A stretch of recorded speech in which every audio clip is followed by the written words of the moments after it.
2 प्रयत्न आहे, 3 आई वडिलांचा आणि संतांचा आशीर्वाद आहे, आणि 4 गुरुची कृपा आहे. असं कोणी येऊन घ्यायचं 4 महिने वृंदावनला जायचं, तिथून येऊन भागवत सांगायचं. लगेच ते गळ्यात ते राधे राधे झोंपरलं, कोणी भेटलं का राधे राधे, आणि काहीच माहित नाही.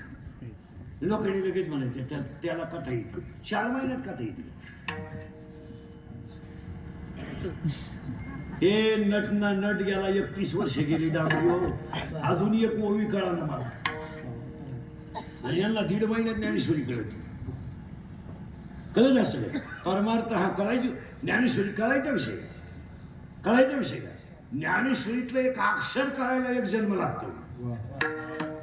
1 जन्म ज्ञानेश्वरीचं एक अक्षर. मग एवढे सायंटिस्ट झाले, कोणत्याही शास्त्रज्ञाने अजून ज्ञानेश्वरीचं खंडन का केलं नाही?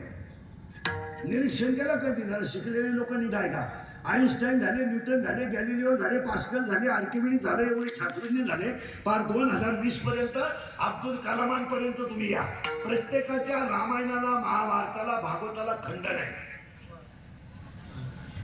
खंडन आहे. शोधाला सुद्धा खंडन आहे. न्यूटनच्या गती 3 नियम काढले, पण त्याला 3 नाही काढले, 3 सेपरेट काढले.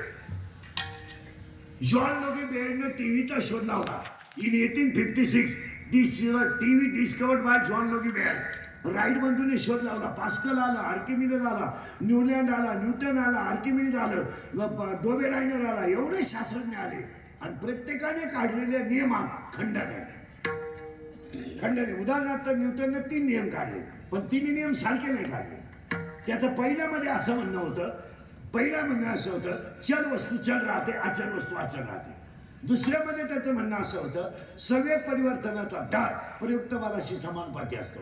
आणि तिसऱ्यामध्ये त्याचं असं म्हणणं होतं, क्रिया आणि प्रतिक्रिया समान असतात, परंतु त्यांच्या दिशा परस्पर विरोधी असतात. हे न्यूटनचं म्हणणं होतं. आर्किमिडीजचं म्हणणं वेगळं होतं. उदाहरणार्थ in mathematics sine theta upon cos theta is equal to tan theta.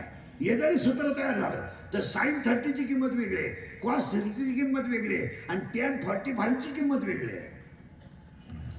जसं भूमिती शिकायला 4 कसोट्या आहे. बाबा बाबा, बाबा बा, बाको बा, कोबा को, कोबा को. कसोट्या त्याला बा बा बा, बाको बा, को बाको, को बाको, अशा कसोट्या. एवढे शोध लागले, पण ज्ञानेश्वरीची एक ओवीवर सुद्धा खंडन केलं नाही. आणि हा प्रश्न मला एकाने विचारला होता, ज्ञानेश्वरीच्या ओवीवर खंडन का झालं नाही? त्याचं उत्तर मला सापडलं, ज्ञानेश्वरी नित्य नव्हे आहे. रोज वाचा, अर्थ वेगळा आहे. त्यामुळं पहिला अर्थच लागत नाही.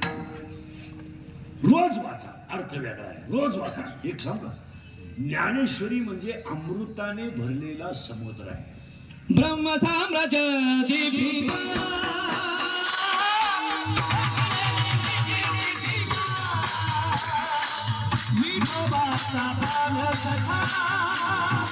ज्ञानोबा